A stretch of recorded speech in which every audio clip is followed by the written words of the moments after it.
할렐루야. 부활절 후 셋째 날 은혜로운 아침입니다. 4월 8일 수요일 아침입니다. 우리 함께 찬송가 382장 너 근심 걱정 말아라. 우리 함께 찬양하며 새벽 예배로 나아가겠습니다.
아멘. 이 시간 함께 우리 기도할 때는 우리 ANC에 있는 모든 가정들을 위하여 기도했으면 좋겠습니다. 모든 가정에 부활하신 예수님께서 머리가 되셔서 생명력 넘치는 회복과 성장이 있게 하여 주옵소서. 우리 이 시간 한 마음으로 기도하겠습니다. 참 좋으신 하나님 감사합니다. 오늘도 저희를 지켜주신다고 아무 때나 어디서나 지켜주신다고 주님께서 저희에게 말씀하여 주심을 너무나도 감사합니다.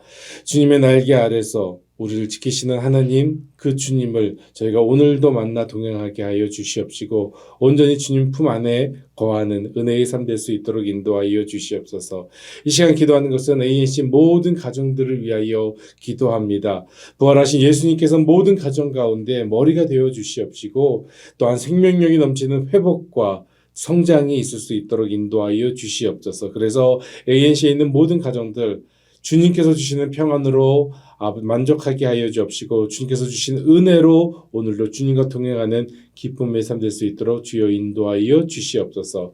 감사하며 살아계신 예수님의 이름으로 기도했습니다. 아멘.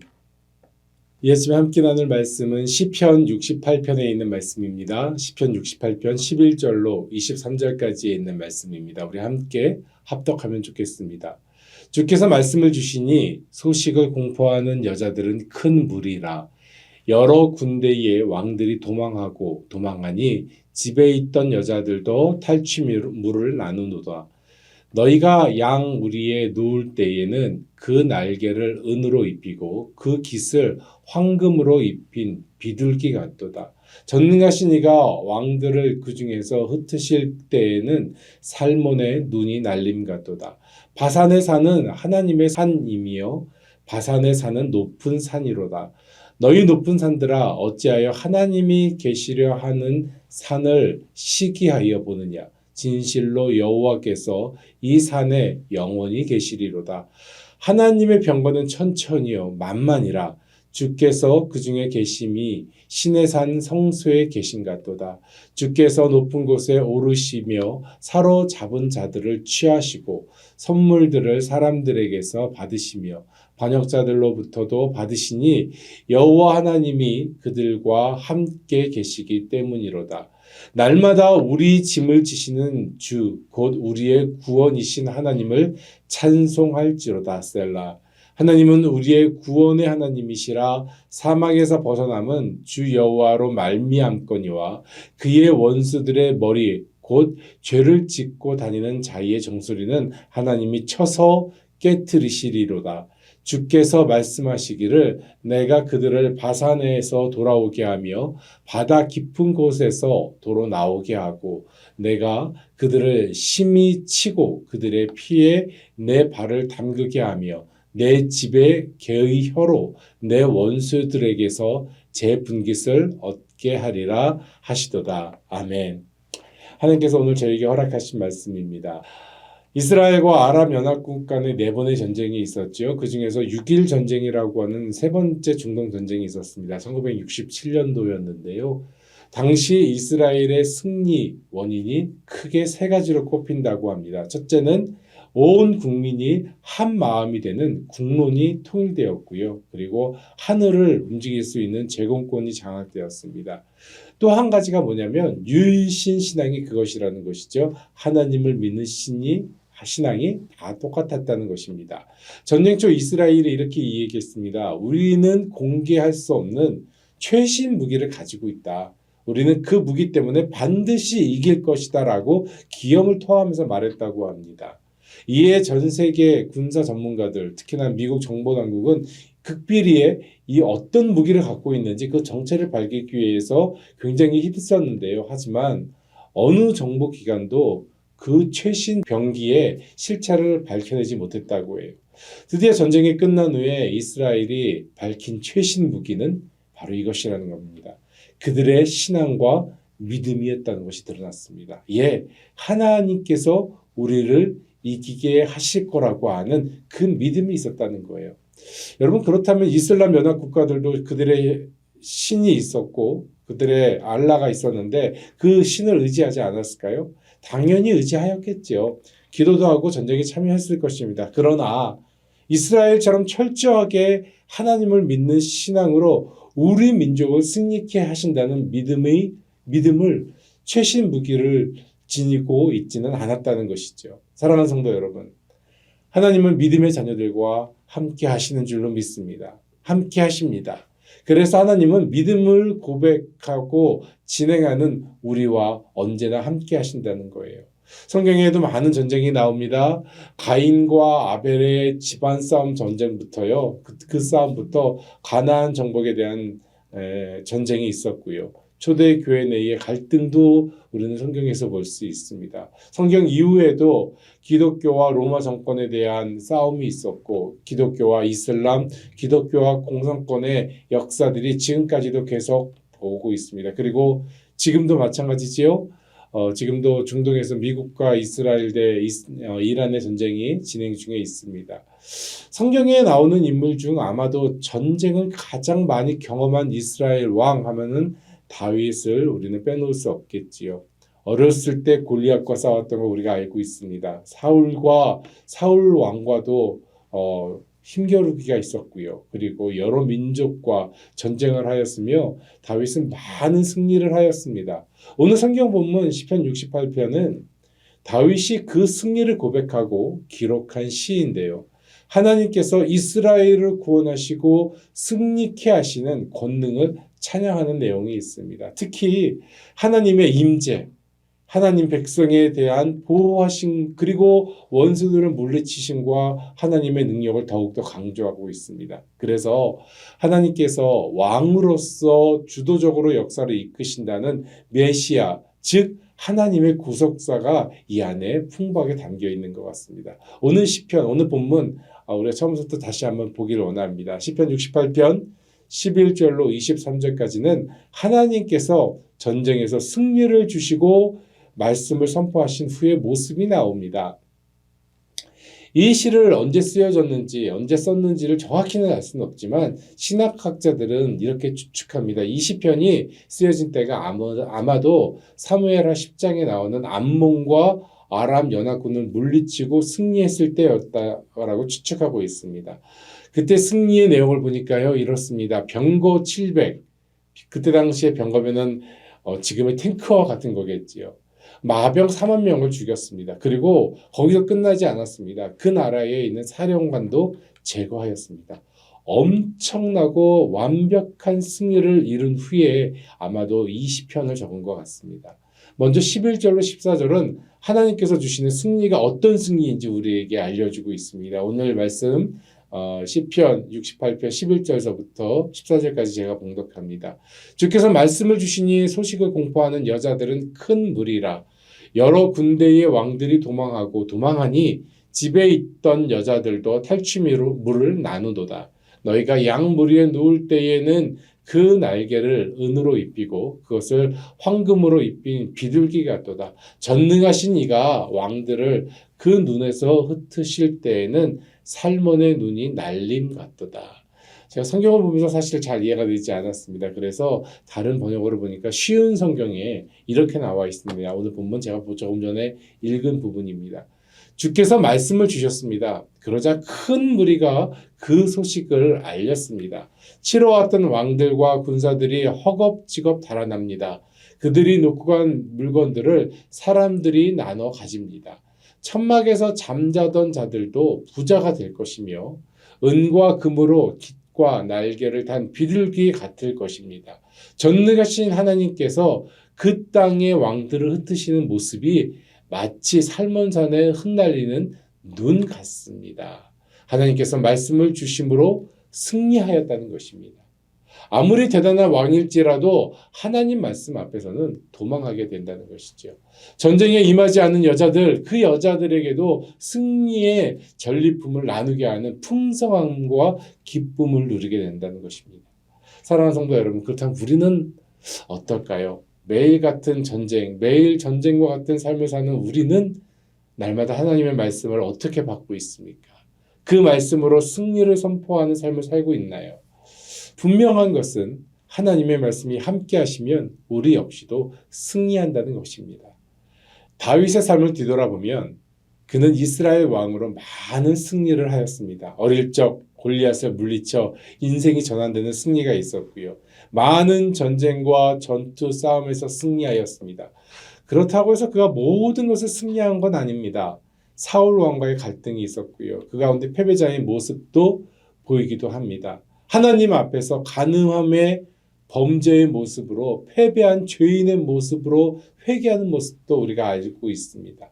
또한 아들 압살롬, 또 아도니아, 그들의 반란으로 인하여 도망다니던 다윗도 우리는 알고 있습니다. 아마도 다윗은 아픔을 간직한 패배가 무엇인지 너무도 잘 알고 있었을 거예요. 그렇기 때문에 그 이후에 갖는 승리가 정말로 얼마나 귀하고 달콤한 것인지, 승리가 어떤 것인지 잘 알 수 있었을 것입니다. 그가 오늘 본문에서 이렇게 이야기합니다. 하나님과 함께하는 삶, 하나님과 함께하는 삶이 온전한 승리라는 것입니다. 아멘.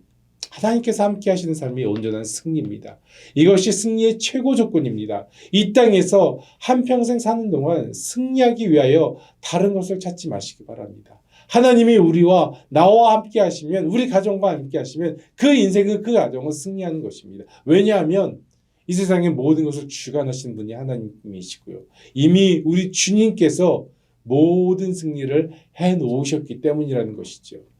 때로는 우리 인생에 골리앗 같은 사람들을 만날 때가 있습니다. 골리앗같이 어마어마하고 위험한 이 전쟁에 몰려들 때가 있습니다. 그런데요, 내가 다윗이 되어서 싸움터에 나가려 한다면 어떻게 될 것 같습니까? 예, 그러면 안 됩니다.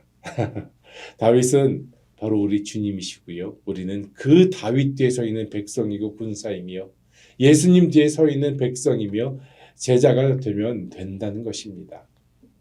빌립보서 4장 19절에 있는 말씀입니다. 나의 하나님이 그리스도 예수 안에서 영광 가운데 그 풍성한 대로 너희 모든 쓸 것을 채우시리라. 아멘.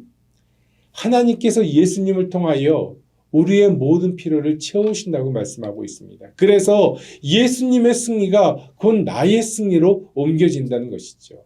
사랑하는 ANC 성도 여러분, 여러분의 인생이 예수님 안에서, 하나님 안에서 승리하시기를 축원합니다. 오늘 말씀 15절과 18절에는 하나님께서 거하실 산에 대하여 나와 있습니다. 15절부터 제가 봉독합니다. 바산에 사는 하나님의 산임이요 바산에 사는 높은 산이로다. 너희 높은 산들아 어찌하여 하나님이 계시려 하는 산을 시기하여 보느냐. 진실로 여호와께서 이 산에 영원히 계시리로다. 하나님의 병거는 천천히요 만만이라. 주께서 그 중에 계심이 신의 산 성소에 계심 같도다. 주께서 높은 곳으로 오르시며 사로잡은 자들을 취하시고 선물들을 사람들에게서 받으시며 반역자들로부터도 받으시니 여호와 하나님이 그들과 함께 계시기 때문이로다. 아멘. 높은 산, 이 높은 산은 바산의 산들을 표면적으로 나타내고 있습니다. 하지만 그 의미는 어떤 거냐면 하나님을 대적하는, 하나님 인척하려고 하는, 하나님 인체하려는 것들이라는 것이죠.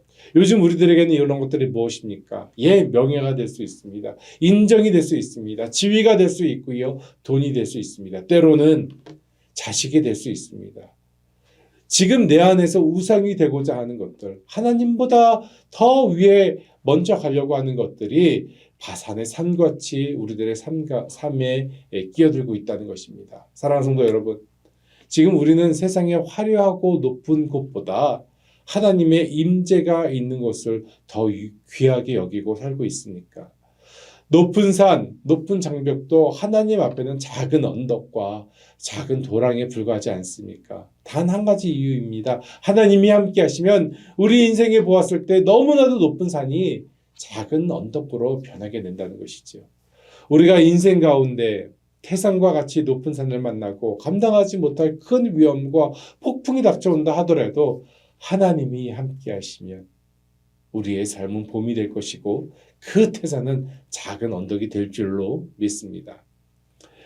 아마도 여러분 모두 인생의 어려움을 겪었을 것이지요. 겪으셨을 것입니다. 그런데 지금 이 시간 생각해보고 뒤돌아보면요. 그 어려운 상황 가운데 정말로 지금까지 어려웠다고 고백할 수 있는 것이 정말 몇 가지나 됩니까? 정말 많은 어려웠던 지난 시간들 가운데 사실은 믿음으로 해결하지 못할 어려움은 없었다는 것을 우리는 하나하나 깨닫게 되는 것 같습니다. 그렇습니다. 우리의 인생 뒤돌아보니까는요. 고통과 희생과 아픔도 많았지만 그러나 다시 한번 뒤돌아보면 우리의 인생은 은혜만 남습니다. 하나님이 함께 하시면 우리의 짐은 가벼운 짐이 될 수 있습니다. 아무리 높은 장벽도 하나님 앞에서는 작은 언덕이 되는 것이고 얕은 시냇가로 변함을 고백하시길 바랍니다. 그래서 오늘 시편 기자 다윗은 19절로 23절에 우리의 짐을 대신 져주시는 하나님을 만나게 됩니다. 오늘 제가 19절에서부터 23절은 쉬운 성경으로 봉독하기를 원합니다. 여러분 잘 경청해 주시기 바랍니다. 19절입니다. 날마다 우리의 무거운 짐을 지시는 우리의 구원자 하나님께 찬양을 드리십시다. 셀라. 우리의 하나님은 구원하시는 하나님이십니다. 전능하신 여호와만이 우리를 죽음에서 건지십니다. 하나님께서 반드시 원수들의 머리를 깨어 부서뜨리실 것이며 끊임없이 죄짓는 사람들의 머리를 깨트릴 것입니다. 주께서 말씀하셨습니다. 내가 바산에서 그들을 다시 데리고 오겠다. 내가 그들을 깊은 바닷속에서 다시 데려오겠다. 그러면 너희가 너희 발을 그들의 피에 담글 것이며 너희 개들도 그들의 피를 핥을 것이다. 철저하게 하나님께서 우리의 아픔을 통정하신다는 말씀이고 우리의 연약함에 하나님께서 힘을 주신다는 것입니다. 하나님은 날마다 우리의 짐을 지시는 분이신 줄로 믿습니다. 구원의 하나님이 우리의 살고 죽는 것, 생사 화복을 책임지신다는 것입니다. 우리의 인생의 무거운 짐을 주님께 맡기기를 예수님의 이름으로 소망합니다. 혹시 예배할 이유를 찾고 있습니까? 찬양할 이유를 찾고 있습니까? 우리의 짐을 대신 져주시는 하나님을 만난다면 우리는 충분히 이것에 대하여 답할 수 있습니다. 예배자가 될 수 있고 찬양할 수 있는 자가 될 수 있습니다. 하나님의 구속사적인 은혜를 우리는 날마다 깨우쳐 나가야 되는 것입니다. 하나님의 말씀은 언제나 승리를 담보합니다.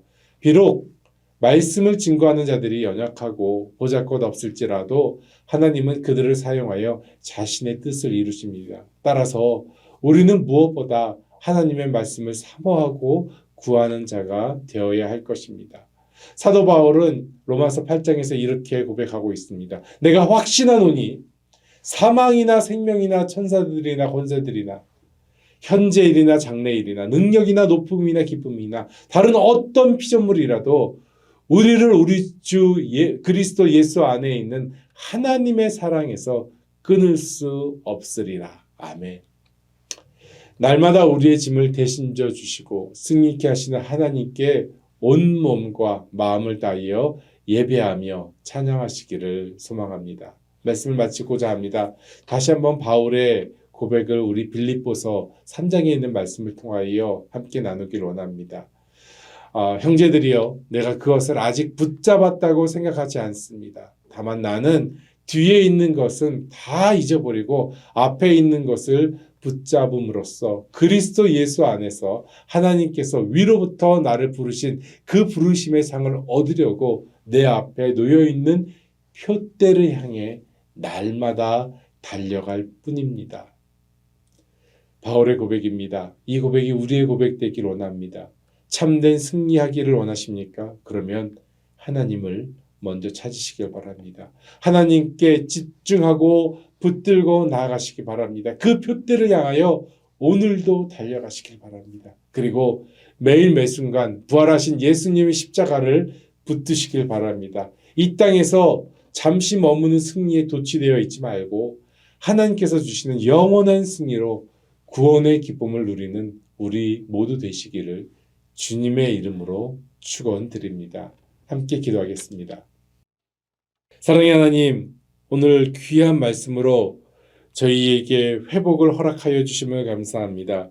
하나님께서 주시는 승리, 그 승리를 매일같이 맛보는 삶 될 수 있도록 인도하여 주시옵소서. 우리의 인생 가운데 한순간도 주님과 하나님과 함께하지 아니하는 시간이 없도록 인도하시고 하나님과 함께하는 그 모든 순간들이 승리였음을 우리가 고백하는 우리의 인생 되게 하여 주시옵소서. 뒤돌아보면 모든 것이 은혜였는데 하나님 앞으로 가는 모든 순간의 길도 저희가 하나님을 잊어버리지 않도록 인도하여 주시옵소서. 우리의 짐을 대신 져주시는 하나님, 하나님을 향한 올바른 예배자 되기를 원합니다. 올바른 찬양하는 사람들 되길 원합니다. 하나님, 올바른 예배자가 되어서 우리의 짐을 대신 져주시는 그 하나님께 우리의 감사의 찬양을 드릴 수 있는 우리의 심령들 되게 하여 주옵소서. 오늘도 하나님과 주님과 동행하길 원합니다. 우리의 손 붙잡아 주시어서 주님과 동행하기에 부족하지 아니하도록 저희를 인도하여 주시옵소서. 살아계신 예수님의 이름으로 기도드렸습니다. 아멘. 네, 계속해서 여러분 가지고 계신 기도 제목으로 나아가겠습니다.